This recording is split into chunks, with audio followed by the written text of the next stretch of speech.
dangerously incompetent. That's what Dr. Harrove called her 3 weeks into her tenure at Sacred Heart Hospital in San Diego, his voice sharp enough to cut through the break room conversations like surgical steel. Katie Rodriguez didn't flinch. She didn't respond. She simply continued pouring her coffee, the third cup that shift, and let the words settle somewhere they couldn't touch her. He had no idea who he was addressing. The other nurses exchanged glances, the kind that said they'd already chosen sides. They didn't know that the quiet nurse in the corner had once kept 17 people alive through a firefight that lasted 4 hours. They didn't know her hands had moved with the same steady precision in sandstorm field hospitals that they moved now, threading 4 lines through collapsing veins at 3 in the morning. Katie Rodriguez had been at Sacred Heart for exactly 3 months and 4 days when Dr. Harrove began his campaign to reshape her into something more manageable. She moved through the hospital's fluorescent-lit corridors with the kind of quiet efficiency that made her nearly invisible, the way soldiers learn to move when invisibility is survival. Her scrubs were regulation blue, identical to 50 other nurses, but beneath them lay a landscape of scars that told stories no hospital credentialing committee would ever hear. On her kitchen counter at home, a pair of worn combat boots sat gathering dust. The leather was cracked and faded, the laces frayed at the edges, the rubber soles worn smooth from thousands of miles across terrain that no longer existed in any official record. She couldn't bring herself to throw them away. They were the only proof that her life before this, before the paperwork that declared her legally dead, before the government had erased her from existence, had ever been real at all. The first time Harrove noticed her was on a Tuesday morning when the post-surgical floors were running at capacity. A routine cardiac patient had been transferred to the ICU following a gallbladder resection, and Katie had flagged the decision during rounds. The chart didn't match the transfer. The patient's oxygen saturation was stable at 97%. His blood pressure was holding steady at 118/72. His heart rate was regular, no arrhythmias, no sign of post-operative complications that would justify a $40,000 ICU bed when the telemetry step-down unit could monitor him perfectly well. She hadn't made a scene. She hadn't demanded anything. She'd simply approached Harrove quietly, respectfully, with the kind of deference she'd learned to perform like an actress in a role, and asked a single question, "Doctor, what's driving the ICU transfer?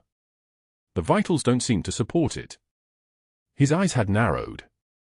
Not anger, something colder. Assessment. The kind of look a predator gives when it's measuring its prey.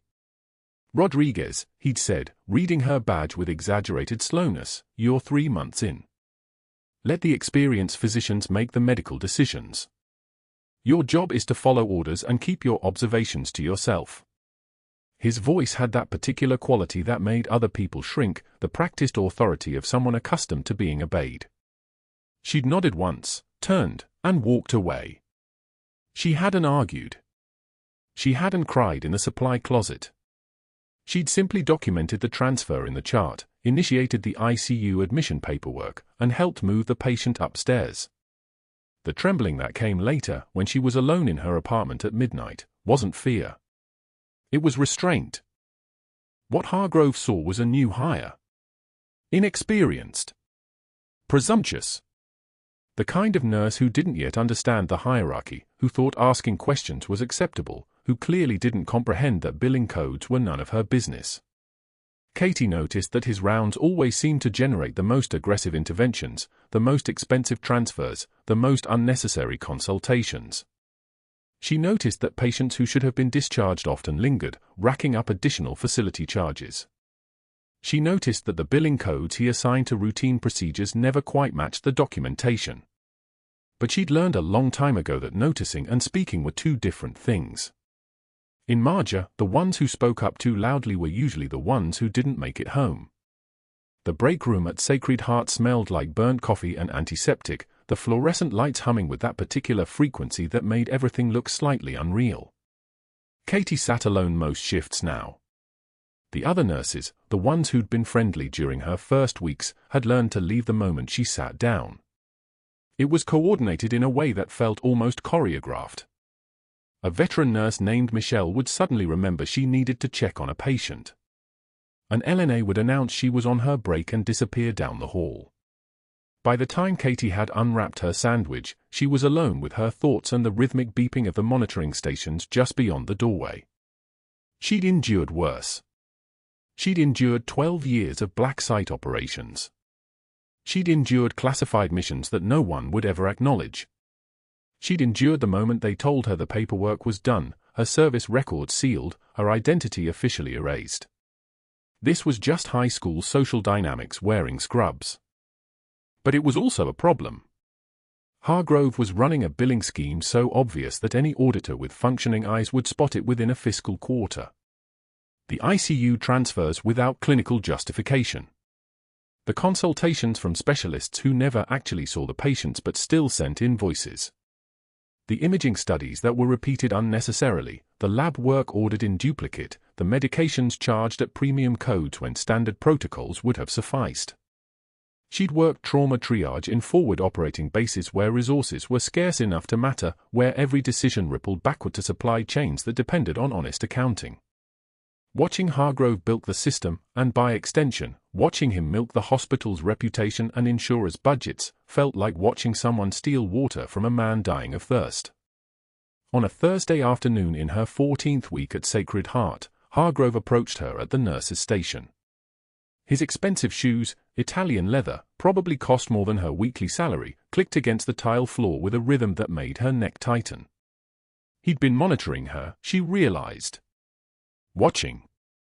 Waiting for her to slip up again. His hands were folded across a patient chart, and there was something in his expression that reminded her of officers she'd served under, the ones who'd learned that authority was most effective when delivered with a smile. Rodriguez, he said, and his voice was pitched low enough that only she could hear, I've been reviewing the comments you've made during rounds. The questions about transfers. The concerns about billing. That sort of thinking is problematic here. We have systems in place for a reason. Protocols. Hierarchy. You follow them, or you create friction. And friction has a way of affecting performance reviews.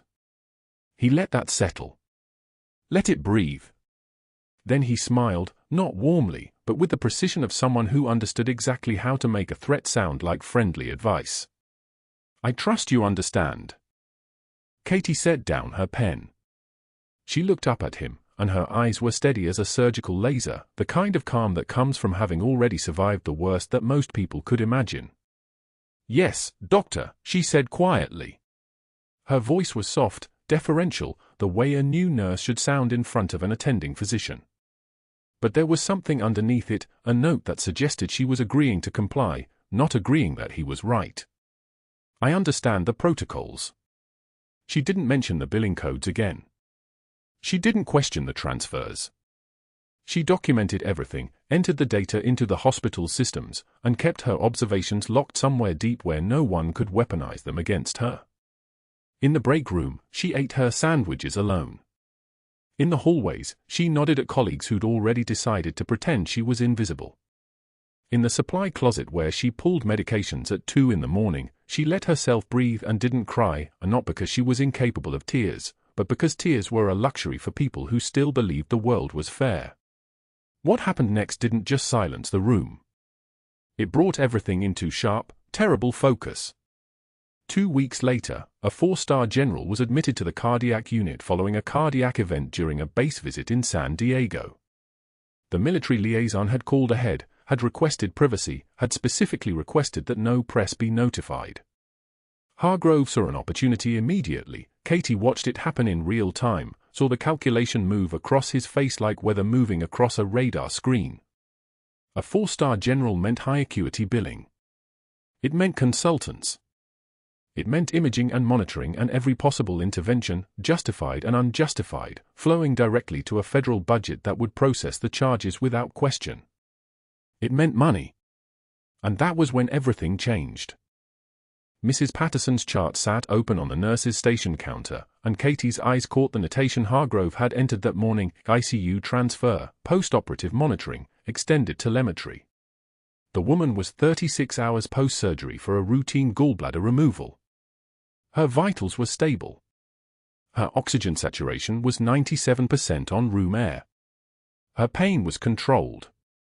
Everything in Katie's assessment screamed that the patient belonged on the surgical floor, not in an intensive care unit that cost $8,000 per day. Katie approached Dr. Hargrove in the hallway outside Mrs. Patterson's room. Her voice was measured, respectful. "Doctor, I wanted to clarify the ICU transfer order for Mrs. Patterson. Her vitals are stable, her pain is managed, and her incision is healing well. Is there a clinical reason for the transfer?" The question came out carefully, the way a new nurse should ask, deferential, seeking education rather than challenging authority. But Hargrove's jaw tightened. He didn't answer immediately. He stared at Katie as if she'd just questioned the entire structure of modern medicine. Then he turned and walked toward Mrs. Patterson's room without a word, and Katie followed, her pulse quickening. The family was there. Mrs. Patterson's husband sat in the corner chair, his daughter stood by the window, and Mrs. Patterson herself lay in bed with the exhausted expression of someone recovering from surgery. Hargrove entered like he owned the room. "Nurse Rodriguez," he said, his voice cutting through the quiet like a blade finding bone. "Your dangerously incompetent assessment could have killed this patient. You clearly don't understand advanced cardiac protocols." He didn't look at Katie when he spoke. He was performing for the family. "I apologize for our new nurse's interference. Mrs. Patterson, I assure you I'm ordering the ICU transfer to keep you safe from mistakes like this one." Katie felt the weight of every eye in the room. Mrs. Patterson's daughter pulled her phone out, likely to text someone. The husband's expression shifted from neutral to suspicious. Katie took one measured breath. Her jaw tightened. She said nothing. A single tear escaped, and she wiped it away with the back of her hand without breaking eye contact with Hargrove. Her shoulders remained perfectly level. Her hands didn't tremble. Hargrove smirked and walked out. The silence that followed lasted exactly 4 seconds. It felt like 4 hours. 2 days later, Katie sat in the break room at 11:06 a.m. with her lunch, a sandwich and an apple, nothing fancy. Judy was standing at the refrigerator.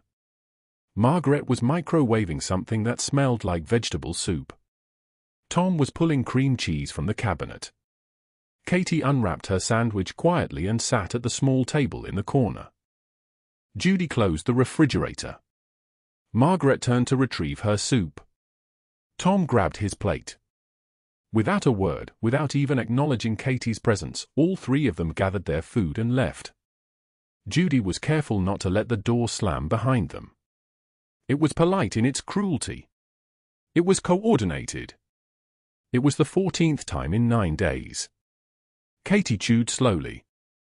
The sandwich was turkey and mustard on wheat bread. It tasted like nothing. She finished half of it anyway because leaving food on the plate felt like admitting defeat. Her hand stayed steady around the sandwich. She didn't look toward the door where her colleagues had disappeared. She didn't cry or feel her chest tighten or experience any of the things that normal people experienced when they were being systematically excised from a community. She'd trained her body not to do those things 20 years ago in training compounds and sandstorm field hospitals. Emotions were luxury items. Control was survival. She cleaned up after herself. Washed her plate. Dried it carefully. Returned to the unit. The following week, Hargrove posted the write-up on the unit board in the main hallway, the hallway where every single staff member passed multiple times per shift. It was printed on hospital letterhead. It was official. Formal disciplinary action, it read in bold letters. Rodriguez, K., insubordination and poor clinical judgment, final written warning. Beneath that, specific violations, questioned physician orders in front of patient family. Demonstrated lack of understanding of advanced protocols. Failure to follow chain of command. The board was positioned directly across from the coffee station, so stopping to read it became unavoidable, a kind of public witnessing that Hargrove had orchestrated with surgical precision. Staff members slowed their pace when they passed. Whispering started. Katie watched this happen over the course of the morning shift, people circling the board like sharks. She didn't feel the heat rise in her chest or her face flush or any of the physical manifestations of shame. Those were other people's responses. She filed them away for later observation. By 2 p.m., Katie stood before the board herself, surrounded by colleagues who wouldn't meet her eyes. She read the write-up once, taking in every word. The clinical language. The careful phrasing that stopped just short of being actionable as a lawsuit but carried the weight of institutional disapproval. She took one measured breath. Her shoulders remained perfectly level. She let a single tear escape, just one, precise as a surgical incision, and wiped it away without breaking eye contact with Harrove, who was watching from 10 feet away near the supply closet. Then she said calmly, her voice steady as a surgical laser, "I've seen men die from transfers that served wallets instead of patients. I won't watch it happen here." The room went dead silent. Nurses froze mid-step. Someone dropped a pen. The fluorescent lights hummed overhead, and for one suspended moment, nobody moved. Nobody breathed. Hargrove's smirk faltered. Just for a fraction of a second.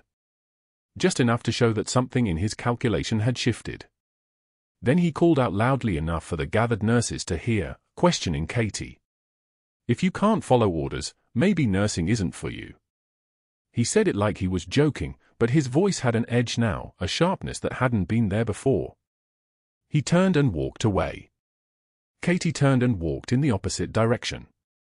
Her footsteps were measured and even as she moved down the corridor toward the patient units. She didn't run. She didn't retreat to a supply closet to fall apart. She went back to work.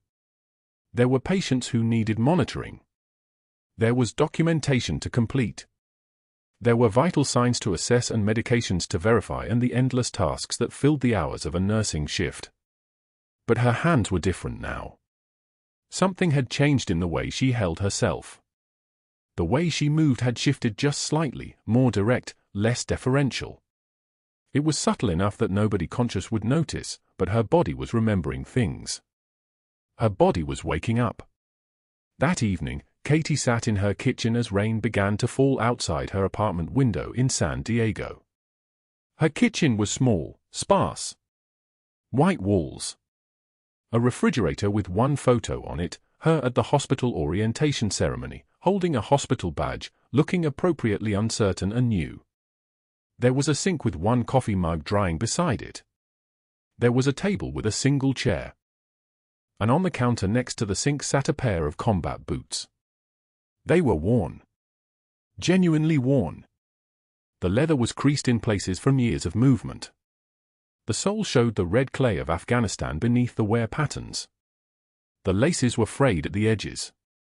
The right boot had a small scar in the leather from a bullet graze in Helmand Province in 2004, though nobody would ever know that by looking at it.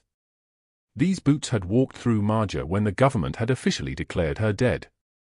These boots had carried her through a classified operation that left her name erased from every record, her service file scrubbed, her identity converted into a ghost story that nobody told. She stood looking at them for a long time. She couldn't bring herself to throw them away. That was the thing about the things that had saved your life, you couldn't discard them just because the world had moved on. You kept them on your kitchen counter. You looked at them when you came home. You remembered. The rain hammered the kitchen window. Katie picked up the boots and turned them over in her hands, feeling the weight of them, the reality of them. Somewhere in San Diego, in Sacred Heart Hospital, Dr. Hargrove was probably already planning his next move. He'd been outmaneuvered once with Mrs. Patterson's family, but he wouldn't make that mistake again. He was competent enough to adapt.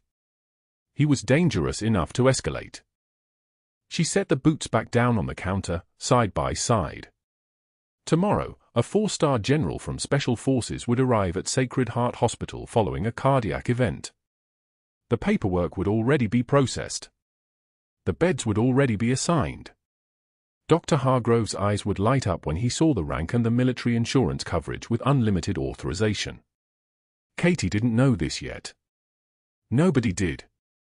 But her boots were waiting on the counter, and somewhere in the muscle memory of her hands and the trained reflex of her eyes, something was about to wake up that had been sleeping for 20 years. The admission came through at 6:06 a.m. on a Tuesday morning in late September. A 4-star general, name redacted from the public roster, presenting with chest pain during a routine base inspection in the North County training sector. The ER intake nurse logged it as a cardiac event, post-exertional, stable vitals on arrival, but Katie knew better than to trust an intake note written by someone running on coffee and muscle memory. She was restocking the third-floor supply closet when the announcement came through the overhead system, not a code, not an emergency, just a routine admission to bed 312, but something in the cadence made her pause. 3 months at Sacred Heart had taught her that routine admission sometimes carried the weight of unspoken significance. Dr. Hargrove was already in the general's room when Katie arrived for the 7 a.m. shift briefing, and she could see it in his posture, the slight forward lean, the way his fingers tapped against the tablet he was holding, the almost theatrical concern in his voice as he explained the battery of interventions he was planning. Aggressive workup, he was saying to the nursing supervisor, his tone suggesting a man deeply invested in the patient's welfare. Katie stood just outside the doorway, reading the chart on the wall-mounted display, and she saw it immediately, the billing codes already queued up, pre-authorized transfers to the ICU, consultations with 3 specialists who hadn't yet examined the patient. $40,000 in logistics, and the general's oxygen saturation was 96%. His blood pressure was 142/88. His heart rate sat at a steady 72. He was, by every objective measure, stable. But Hargrove saw something different. He saw opportunity. He saw a 4-star general with private insurance and a military care package that covered unlimited imaging, unlimited consultations, unlimited interventions. Katie had learned to recognize that look in a doctor's eyes, it wasn't malice exactly, more like the practiced blindness of someone who had learned to optimize revenue streams instead of patient outcomes. She'd seen it before, in different contexts, in different uniforms, with different stakes. In Marja, the equivalent had been quartermasters diverting supplies while medics improvised with field-stripped equipment. The mechanism was identical. Only the uniform had changed. The general himself was a trim, weathered man in his late 60s, with the kind of posture that suggested decades of service, spine straight against the hospital pillow, hands positioned flat on the bed instead of tangled in the blankets like most patients. His eyes tracked the room with methodical precision. When Hargrove left to review imaging, the general's gaze settled on Katie with the particular attention of someone trained to read people. "You're going to be my primary nurse, I assume," he said. It wasn't a question. "Yes, sir," Katie replied. She checked his full line, verified the monitoring leads attached to his chest, and moved through the room with the practiced efficiency of someone who had been trained to maintain a military-grade perimeter, though the perimeter now was just a hospital room and the threat was biochemical instead of ballistic. "I'll be monitoring your vitals throughout the day." The general studied her face for a long moment. "You've got the hands of someone who's held something more than a bedpan," he said quietly. "That's good. I prefer competence to credentials." Katie felt something shift in her chest, a recognition that she couldn't quite name. She didn't respond. Instead, she reviewed his preoperative cardiac imaging on the monitor, the echocardiogram from the base clinic, the EKG tracings, the troponin levels that had been normal at admission. Everything pointed to a man whose heart had experienced stress but suffered no damage. A man who needed observation, not intervention. A man who needed time, not dollars. By 8:27 a.m., the full medical team had assembled for morning rounds. Hargrove led the procession with the confidence of a man commanding a battlefield, the cardiologist in tow, the internal medicine resident, the nursing supervisor, the ICU liaison who was already running through transfer protocols on her tablet. They arranged themselves around the general's bed like surgeons preparing for something more invasive than a conversation. Katie stood at the monitor station, tracking the vital sign trends on the screen, and she felt the old instincts beginning to wake. The ones she'd trained herself to suppress for 20 years. The ones that had kept her and 17 others alive in a compound that had been burning from the inside out. "We're recommending intensive monitoring in the ICU," Hargrove was saying, his voice pitched to sound thoughtful. "Given the cardiac event, given his age, given the potential for arrhythmia. My vitals are stable, the general interrupted mildly. My troponin is normal. My EKG shows no changes. Prevention is paramount, Harrove replied smoothly. Better to observe closely than to discharge and face a catastrophic event at home. Katie watched the general's chest rise and fall. Once per breath, the expansion was even, symmetrical, the kind of chest movement that came from a body that had been trained to breathe under pressure. She'd trained that same way. Diaphragmatic breathing, taught to operatives so they could maintain oxygen saturation during extended underwater operations, during high-altitude insertions, during circumstances where shallow breathing meant death. The right side of his chest was barely moving. It was a millimeter of difference. Less than the width of a fingernail. The kind of thing that might go unnoticed in a busy hospital where nurses were managing 4 patients simultaneously and doctors were rotating between rooms like assembly line inspectors. But Katie wasn't managing 4 patients.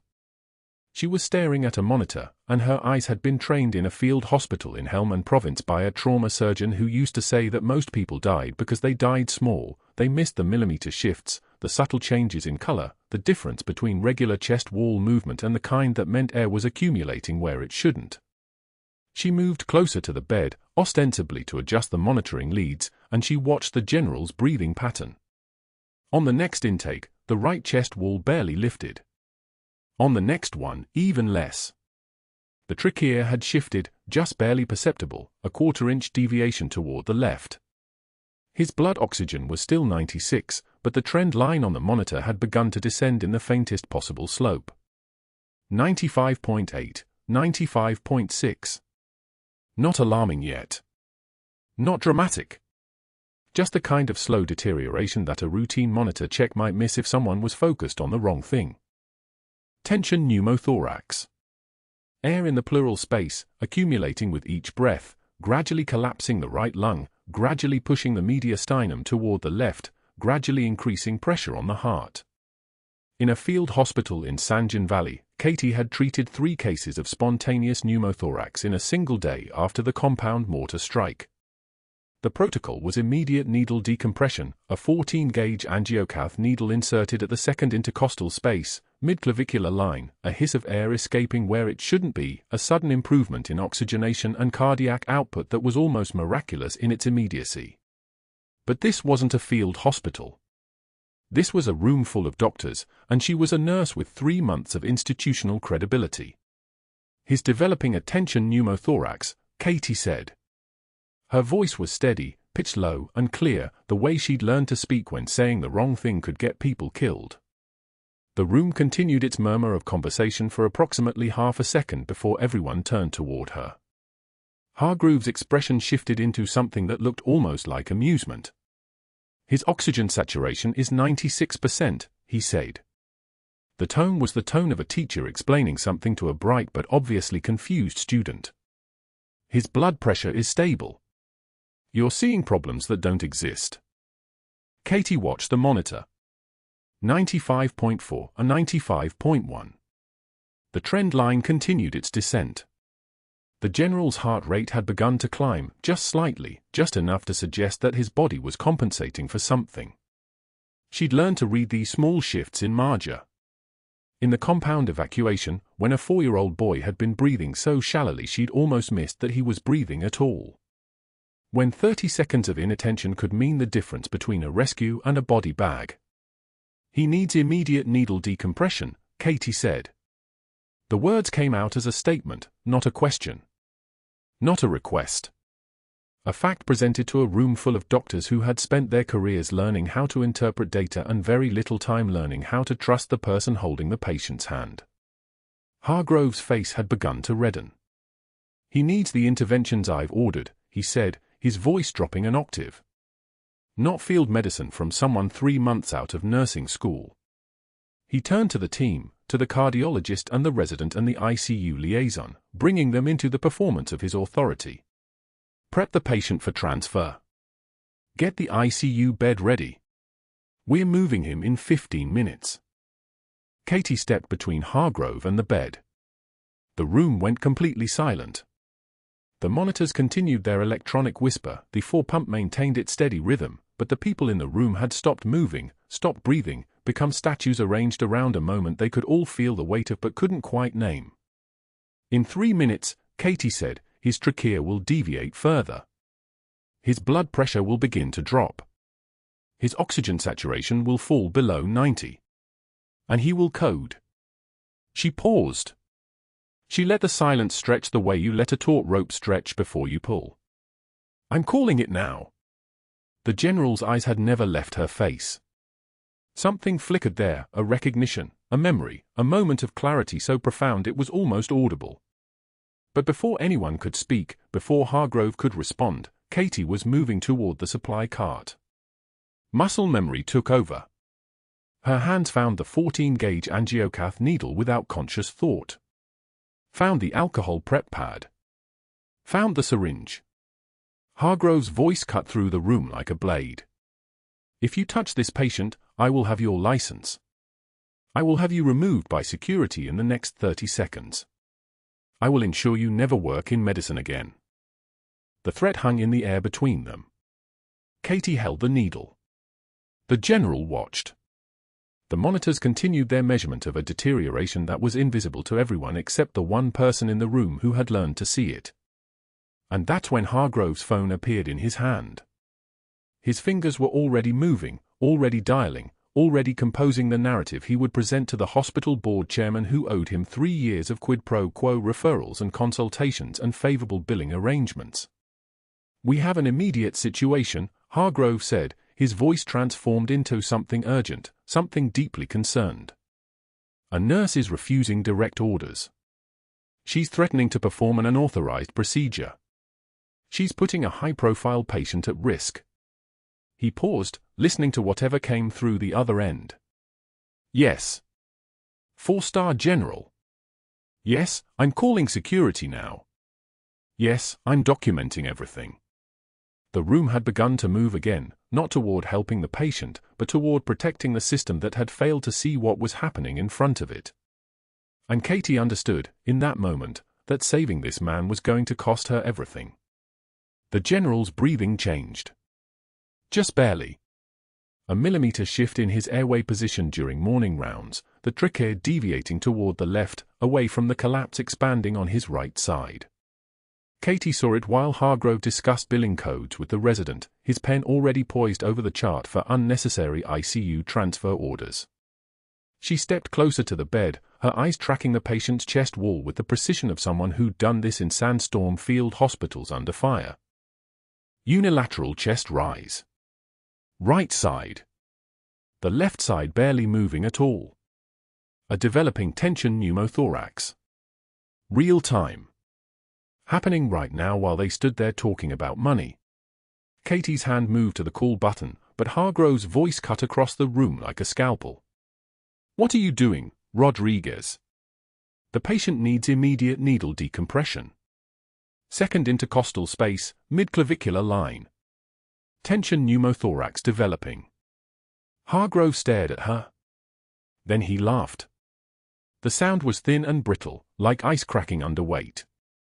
You're a 3-month nurse with a GED who can't follow discharge protocols.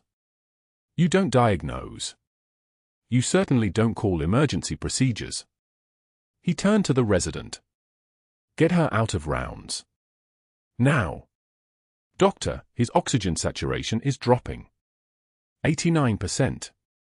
Look at his chest wall. Katie kept her voice flat. Professional. The voice of someone who had commanded field medics during active combat. We have maybe 4 minutes before cardiac arrest. I need a 14-gauge catheter and a minute to decompress this. The general's eyes widened slightly. Fear flickering across his face like a match struck in darkness. He knew what was happening. His body knew. The pressure building in his chest cavity, collapsing his lung with every breath, pushing toward his heart. Harrove moved between Katie and the patient like a man protecting his investment. You will leave this room. Your nursing license is already under review for insubordination. One more step and I call security for trespassing. He wasn't looking at the patient anymore. He was looking at Katie with the expression of someone who had just been handed the final piece of a termination case. Insubordination. Practicing beyond scope. The words were already written in his mind, in letters that would end her career before it truly began. The general's oxygen monitor beeped. 84%. Then 82. Katie didn't move. She didn't ask permission. Her hands reached for the crash cart, fingers finding the sterile glove dispenser with the muscle memory of 300 procedures done in places where permission was a luxury nobody had time for. The glove snapped onto her hands with a sound like gunshot reports. Once. Twice. Security. Hargrove's voice carried across the unit. Now. Katie palpated the general's chest, her fingers identifying the second intercostal space with anatomical precision. The landmark was there. Always there. Same whether you were in a San Diego hospital or in the mountains of Helmand Province with mortars falling 300 meters away. The anatomy doesn't change. The human body stays true. She prepped the site with antiseptic. The smell of it, sharp, chemical, familiar, filled the small space between them. The general's eyes locked onto hers. Something passed between them in that moment. Recognition. A wordless understanding that what happened in the next 10 seconds mattered more than whatever Dr. Hargrove had planned. 93%. The oxygen monitor climbing as she worked. 88. 86. 2 security guards entered the room, radios crackling on their belts.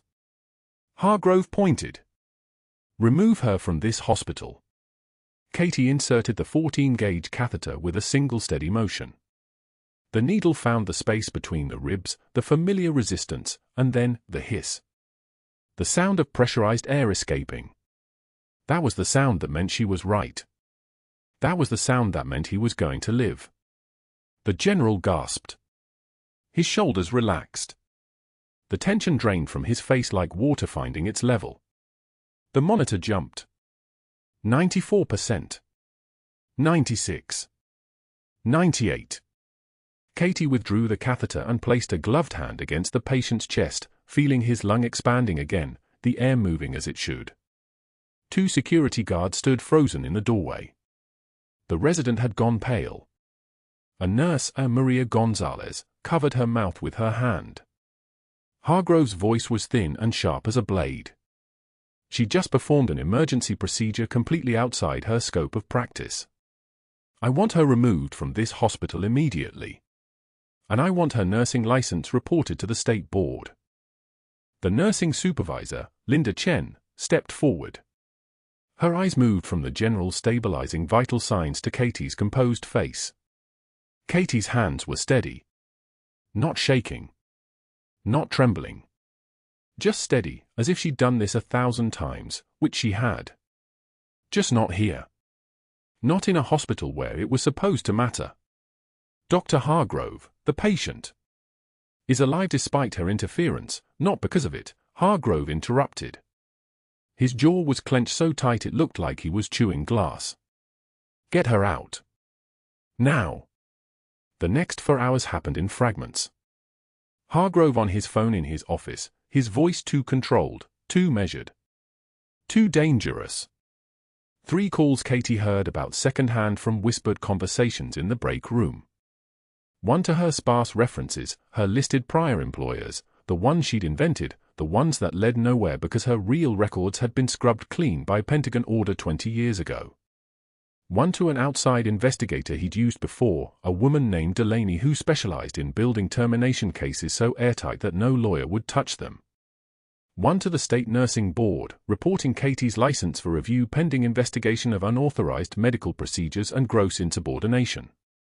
Security escorted her out at 4:15 in the afternoon. No ceremony.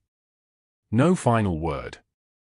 Just the quiet walk from the unit to the lobby, everyone watching, nobody saying anything. The air pressure seemed different. Wrong. Like the altitude had shifted and nobody's body had adjusted yet. That night, Katie stood at a bus stop on Harbor Drive, rain hammering the street like applause nobody wanted. The sodium lights above reflected in standing puddles, creating false suns that bent and rippled with each impact of another drop. A cardboard box balanced on her lap, still warm from being pressed against her chest during the bus ride to nowhere in particular. Inside the box, a cracked mug that said "World's Okayest Nurse" in fading letters, a gift from a resident who'd left 2 months ago to take a job somewhere kinder. A dying succulent with brown-tipped leaves, the kind she'd bought 3 weeks ago thinking she might finally have a reason to keep things alive. And a photo. 20 years old. Her squad leader Martinez with his arm around her shoulder, both of them sunburned and grinning like they were immortal, like they would always be standing in the light together. He was 23. He never made it out of Marja. Rain soaked through her jacket. Her scrubs underneath were wet now too, clinging to her skin like a second uniform. She wondered if disappearing twice was more than one person should have to endure. The government had disappeared her once, ordered her buried, erased every record that proved she'd ever existed. She'd accepted it then because that was the trade. Classified. Compartmentalized. Necessary. But this was different. This was a man who decided she was in his way, so he'd simply unmade her. 3 days later, Katie sat in a plastic chair outside the general's ICU room at 2 in the morning, the fluorescent corridor empty except for the tick of her watch and the distant beeping of monitors. She'd talked her way past a distracted security guard named Marcus who worked nights and didn't ask questions. She wasn't supposed to be here. The hospital had made that abundantly clear. But she needed to know. Needed to see that he was okay. Needed something that proved the procedure worked. The general's eyes opened.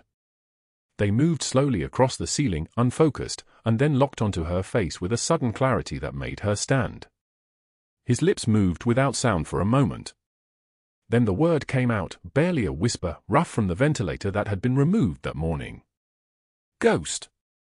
The duty nurse, Sarah Mitchell, froze mid-chart entry. The pen slipped from her hand and clattered onto the tile floor, a sound like a small explosion in the quiet unit. She looked at the general, then at Katie, then back to the general with the expression of someone who'd just watched the impossible become undeniable. Sir, you need to rest. You don't know this woman. But the general's hand reached toward Katie, trembling slightly. The trembling wasn't fear. It was recognition. Ghost. You carried me. 3 miles. Through, his voice broke into a cough, but his eyes never left hers. They were the color of storm clouds over the Hindu Kush. You carried me out. Sarah's hand shook as she checked the chart. Her voice dropped to something almost reverent. Patient states he knows visitor Katie Rodriguez from approximately 20 years ago. Sir, is that correct? The general nodded. Marja. Compound evacuation. March 2004. She was, he closed his eyes, gathering breath that didn't come easy. She was call sign Ghost. Within 30 minutes, the hallway outside the ICU began to fill. Not staff. Visitors. But not the kind who came bearing flowers and greeting cards. A man in military bearing arrived first, boots striking the tile floor with the precision of a metronome. Commander James Blackwood, SEAL Team 3. His dress uniform carried the weight of commands and confidences and things that couldn't be said aloud. He stood at attention where the gathering crowd could see him. Where Harrove, standing at the nurse's station pretending to write notes, could definitely see him. The commander's voice carried the authority of someone accustomed to being obeyed. Senior Chief Petty Officer Katie Rodriguez. The watching nurses stiffened. Gasps rippled like wind through a field of wheat. Senior Chief. Not new hire. Not 3-month problem employee. Senior Chief. Blackwood continued without hesitation, his eyes finding Katie's face and holding steady. Navy Cross for Valor in Marja, March 2004. He paused for effect. For the weight of it to settle.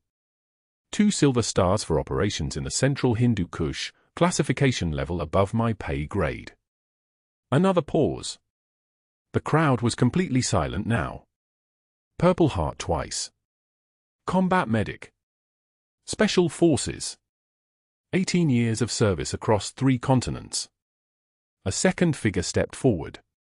Captain Sarah Chen, civilian clothes but the bearing unmistakable. Call sign Ghost. Combat medic attached to 3rd Battalion, 5th Marines, a dark horse. She saved 17 lives during a compound evacuation under sustained enemy fire. Chen's eyes were steady. Professional. The eyes of someone who'd read the classified files. 7 of those lives were local nationals. 1 was a 4-year-old boy. The general's voice strengthened now, oxygen flowing properly through lungs that worked again. The command presence returned to his words like muscle memory finding its shape. My mother was an interpreter. During a joint operation that went sideways, our position was compromised. Taliban fighters in 2 buildings, fire crossing from both directions. He looked directly at Katie. Ghost came through an open courtyard under fire, carrying me piggyback, 300 meters to the extraction point. She was taking rounds. I heard them striking her plate carrier. The hallway had gone so quiet that you could hear the ventilators breathing in the rooms around them. You could hear the electronic hum of monitors tracking lives measured in heartbeats. You could hear the rain that had started falling against the hospital windows, hard and deliberate. A third figure stepped forward. Senior rank. Special operations insignia that marked a career spent in places that didn't officially exist. His name was Colonel Marcus Reed, and his voice carried the weight of secrets. Senior Chief Rodriguez was ordered to disappear after that operation was classified. Every record erased. The official report stated that during the evacuation, a combat medic, no name, no identification, made the extraction possible. The medic's identity was buried with the operation. He paused. His eyes moved across the crowd gathering. Across the nurses. Across Dr. Harrove. She was told never to surface again. Never to speak about what happened. The Pentagon considered her dead as of March 15, 2004. Dr. Hargrove's face had gone completely white. The color drained like someone had pulled a plug. His mouth opened and closed without making sound. His pen fell from his fingers. Around him, nurses who minutes ago had been isolated, who'd coordinated their breaks to avoid her, were staring at him with expressions that ranged from confusion to something darker. Realization. The moment when you understand you were complicit in something without knowing it. The general reached out his hand. Katie stepped forward. Her palm met his, and neither of them said anything. Words weren't necessary. They'd already been said. 20 years ago. In a language of survival and choice and sacrifice. One of the nurses began applauding. Just one. Then another. Then the sound spread through the unit like a contagion of recognition, a slow building percussion of hands striking together. The applause filled the hallway. It echoed off the tile. It reached the nurses' station where Dr. Harrove stood motionless, watching his world reorganize itself into a configuration where he was no longer the authority in the room. Dr. Hargrove's hands trembled as he gripped the phone, standing on the deck of the Pinnacle, a 60-foot yacht moored in San Diego Harbor where the hospital board chairman was halfway through a $28 martini. The yacht's engine idled like distant thunder across the water. "We have a serious liability issue," Harrove said, his voice steady despite the panic rising in his throat. "A nurse performed a procedure she's not qualified for. Saved a patient's life, but violated every protocol in the book." The board chairman, a man named Sterling Pierce who wore his wealth like armor, set down his drink without hurrying. "Fire her. Document everything. I'll call our legal team." The line went dead. Harrove stood alone on that deck, watching the lights of the city blur across the harbor, already calculating his next move. By 9 p.m. that same night, he had made 14 calls to Katie's professional references listed on her original application. 7 numbers had been disconnected. 3 went to government switchboards that offered no information. The remaining 4 led to people who'd never heard of anyone named Katie Rodriguez, whose record seemed to exist in the gaps between institutions, sealed behind walls Harrove couldn't penetrate. It was as if she'd been scrubbed from history. His frustration crystallized into something uglier: determination. If he couldn't find her real credentials, he'd create proof that her fake ones were fraudulent.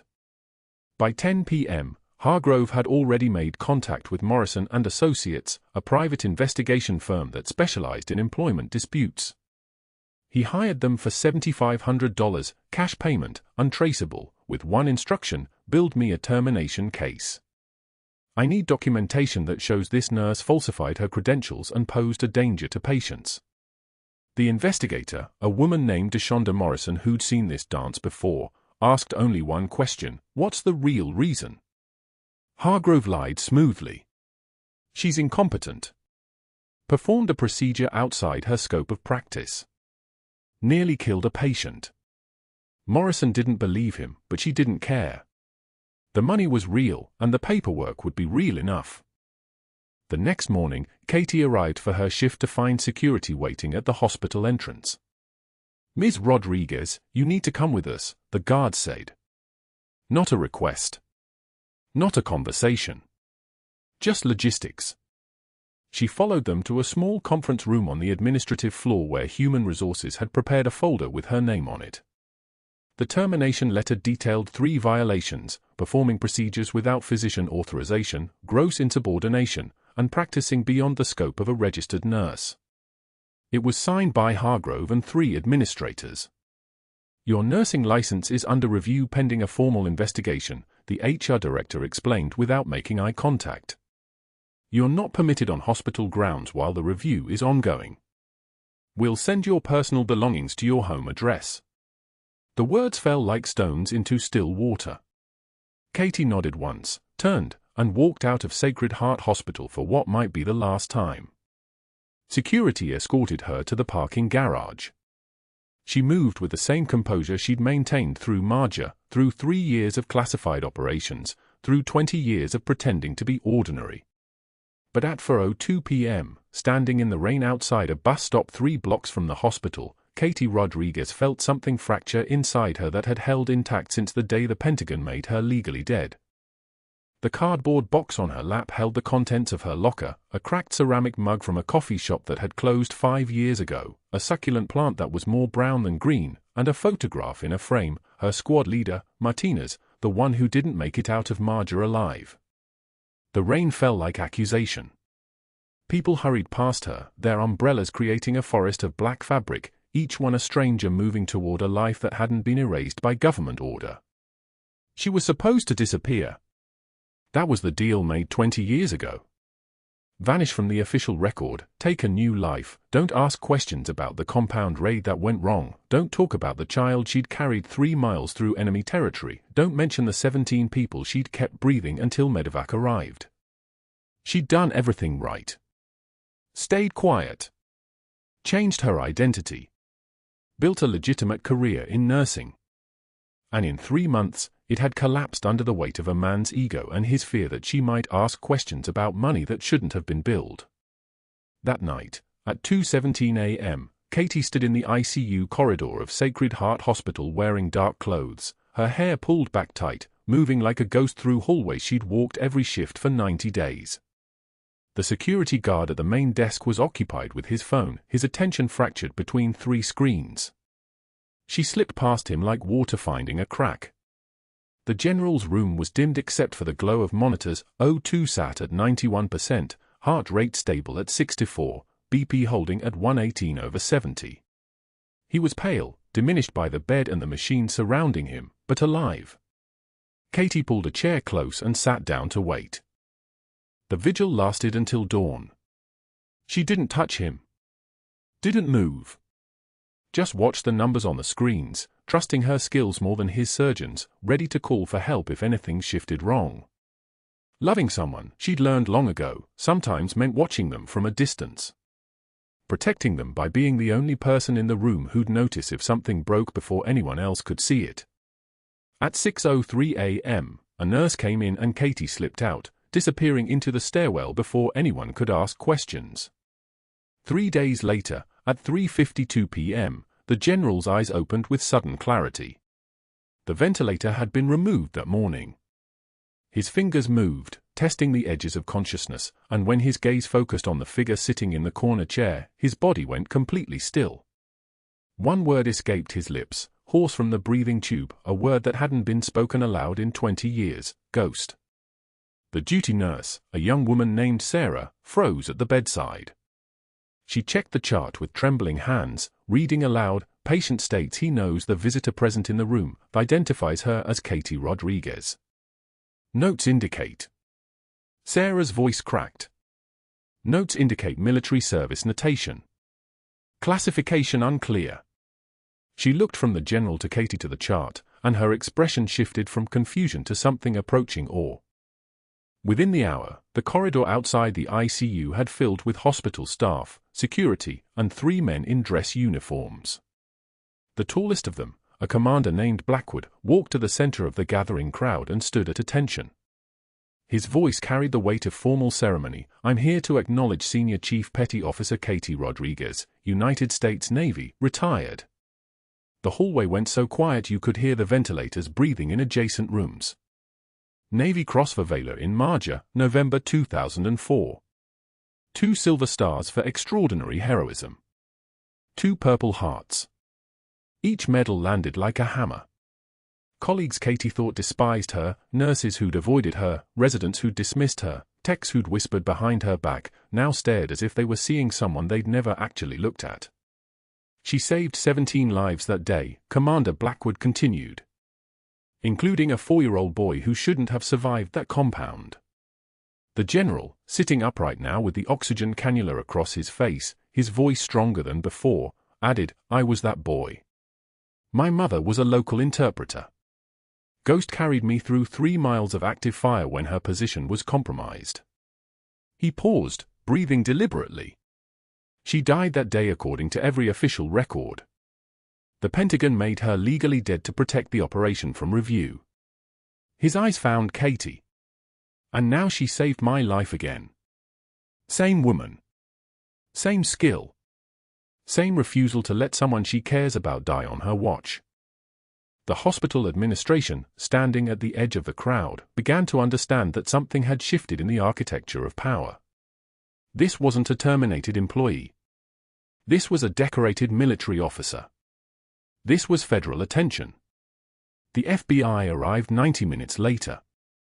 Agent Rebecca Torres, a woman with steel-gray eyes and the bearing of someone accustomed to moving through rooms and having them reorganize themselves around her authority, walked directly to the nurses' station where Dr. Hargrove stood trying to process the uniformed military presence on his unit. "Dr. Hargrove," she said, opening a tablet. "We need to discuss your activities regarding personnel records." His confidence fractured like glass. "I was protecting this hospital," he began, but Torres cut him off. She turned the tablet toward him, displaying an email chain, his own words, dated and time-stamped. In those emails, he'd attempted to access sealed military records using hospital administrator credentials. He'd contacted 3 defense contractors claiming to have sensitive information about a deceased service member. He'd drafted, revised, and nearly filed forged documentation suggesting Katie Rodriguez had falsified her nursing credentials. The hallway crowd had grown to nearly 30 people, nurses from cardiac care, respiratory therapy, even housekeeping staff who'd seen Katie treated like an outsider. Falsifying federal documents, Torres said quietly, is a federal crime. Attempting to access sealed military records without authorization is a federal crime. Conspiracy to obstruct justice through document fraud is a federal crime. Hargrove's face went from pale to crimson. She performed a procedure without authorization, but Commander Blackwood stepped forward with the precision of a man accustomed to battlefield decisions. She performed a needle decompression for tension pneumothorax at the second intercostal space, midclavicular line, he said. She's performed that procedure more than 100 times in desert field hospitals with 0 anesthesia and 0 backup. She saved a 4-star general's life while you were calculating how much you could bill his insurance company. Torres nodded to 2 additional agents who approached with handcuffs.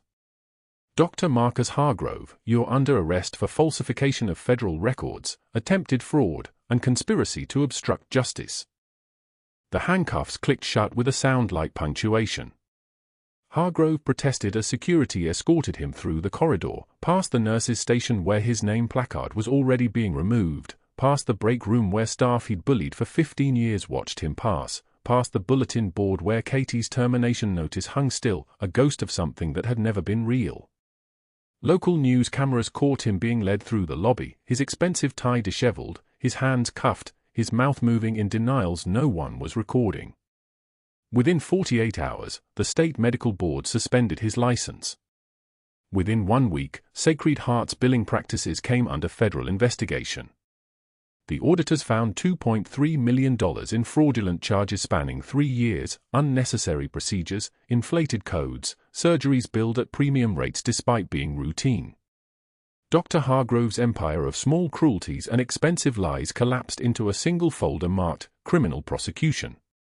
2 years later, someone spotted him in a classroom at a community college in a neighboring county, teaching CPR basics for minimum wage.